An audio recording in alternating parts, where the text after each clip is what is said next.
When it comes to classifying infertility, there are different ways to classify infertility or fertility issues.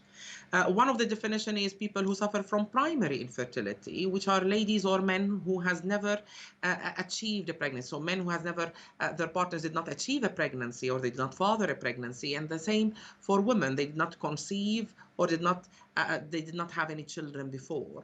And there's secondary infertility, which is a lady who has been pregnant before, whether that pregnancy resulted in a live birth or a miscarriage, and they are struggling to get pregnant again.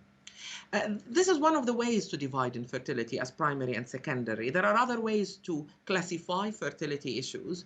Another way that can be classified is dividing them as male factor infertility, female factor infertility, and unexplained.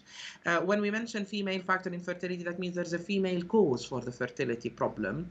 A male factor infertility, a male problem causing the infertility.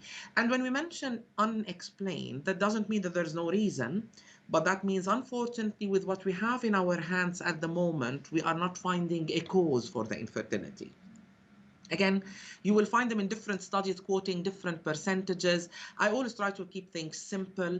Approximately 40% of infertility is related to a female factor, 40% is related to a male factor, and 20% is unexplained. And the treatment will depend on what is the cause. If it's a female factor infertility, we take into account, is it a problem with the eggs? Is it a problem with the tubes? Is it a problem with the uterus? And the treatment will be tailored accordingly. And when it comes to the male factor infertility, we have to check, is it how good or how bad are the semen parameters to see what kind of treatment will be offered. Because treatment is offered, if we are going to also simplify treatment on an algorithm from the simplest to the most complex, the simplest will be only asking couple to time intercourse properly and support them with some hormones.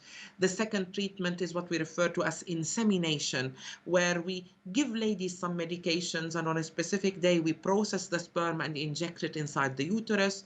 And the third step in the ladder of the treatment will be IVF, which is a more medically intrusive treatment where we stimulate ovaries, we take eggs out, we mix eggs and the sperm in the lab, and we put embryos inside the uterus. What treatment is offered to what patient will depend on the history, will depend on the cause of infertility too.